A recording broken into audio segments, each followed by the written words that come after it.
Hello, this is Pastor Rick, and I want to welcome you to Lectionary Plus to prepare you for worship here at Emmanuel Lutheran Church on September the 14th. We have two wonderful texts, and they go together. They play off of each other.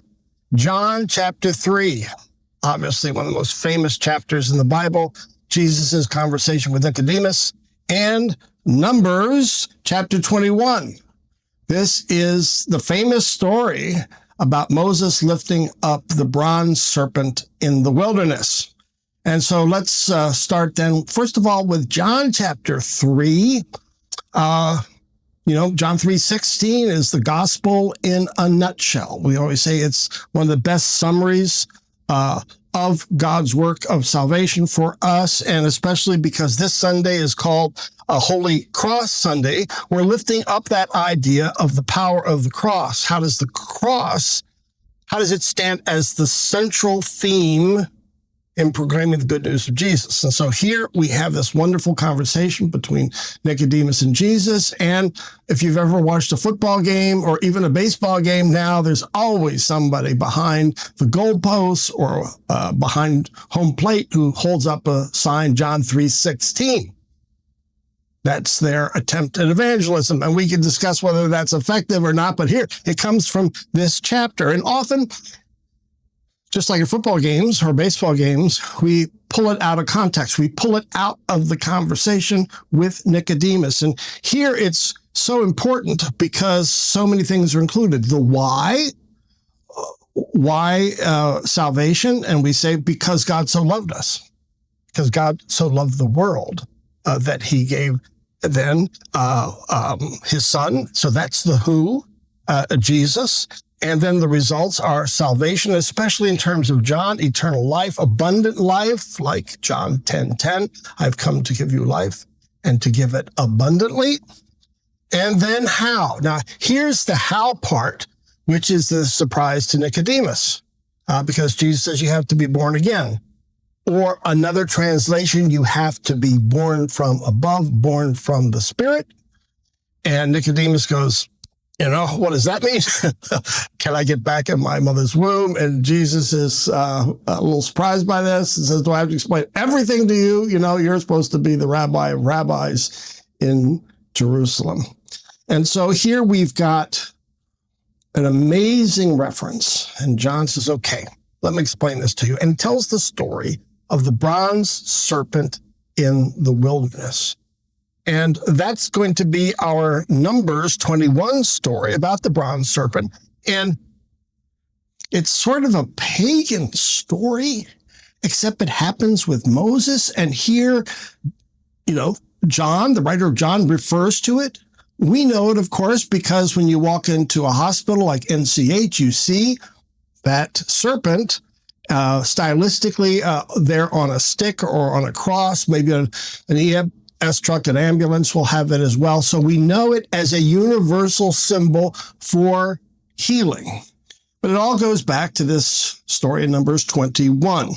And there, it's interesting because God has just given the children of Israel a victory over the Canaanites. It's a major victory that they asked for in prayer. God promises victory. They have the victory. And then almost immediately they turn on God and on Moses. And as punishment, God sends the poisonous snakes. People then rally, come to Moses and say, help us. You've got to ask God to save us. And so God says, okay, here's what you're going to do, Moses. And he takes this pagan symbol, which Moses had learned, in Egypt, took the bronze serpent and put it up on a stick. Now, here it is, the serpent, which is the symbol for two things. We got to pay attention to this. It's the symbol of their immediate problem. They've got poisonous snakes, but the deeper problem is the poisonous snakes were sent as a punishment for their disobedience. So you have both of those going on. So in other words, they have to look honestly at their situation, the threat of the snakes and their disobedience, the rebellion against Moses and God. And when they look at that squarely, God then healed them. And that's what John's trying to say about the cross. So we look directly at Jesus, who is suffering on our behalf because of our rebellion.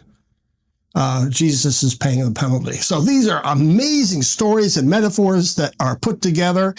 Take a look at these texts so that you're prepared for worship on Sunday. And now we want to hear from our preacher, Pastor Lutheran, on how he's preparing for this week's sermon. Pastor Lutheran? Hi, everybody. I'm Pastor Lutheran from Emmanuel. Hope you're well. Welcome to Lectionary Plus, where I tell you what I'm working on for the sermon this Sunday. So this is about Nicodemus, who is a Pharisee, a religious leader. He understands the law and the prophets and all the things. He has a very clear idea of how to live your life and how to take this step and not take this step, and understands the law a whole lot. But there's something obviously missing in his life, because he comes seeking Jesus, but he does so at night. And it's important to know that he does it at night because he wants to see Jesus, but he doesn't want to be seeing Jesus. And so he's trying to do it clandestine. And he goes to Jesus and he begins by saying, clearly you are from God, because you say wonderful things and you've done wonderful things, and flattery will get you anywhere. But Jesus doesn't take the bait, because all of a sudden he just says, well, then how in the world can you know that? Because you haven't been born from above. And Nicodemus says, well, okay, I'm fairly smart, educated, but how can you be born again when I'm grown and I'm an adult male? And then they begin this conversation that just kind of doesn't spiral out of control, but it just continues to be confusing for Nicodemus, because Jesus, I think on purpose, knows that Nicodemus is not coming with terrible intent, but he's coming with his own baggage. And Jesus always uses an opportunity not only to change the individual, but to change the world. And so part of this text includes John 3:16. And so what's interesting, and I think I'm going to sum it up on Sunday, is what's really amazing about Jesus is that someone comes seeking him, probably for a number of different motives, but then Jesus ends up giving, for God so loved the world that he gave his only begotten Son, for the first time, to this gentleman who comes to the back door at night without wanting to be noticed, and he's seen by Jesus, and then his life changes, his faith changes, and that's just what Jesus does. So I want you to think about the most famous, the most profound text in all the Bible, I think, for God so loved the world that he gave his only begotten Son, that whoever believes in him might not perish, but have eternal life. The origin of that was interesting. At night was someone who was seeking for a multitude of reasons, but Jesus redeemed it and made it wonderful, to the point where it's at least my favorite passage ever. That's Jesus in a nutshell. More about that on Sunday. Meantime, be well. God bless.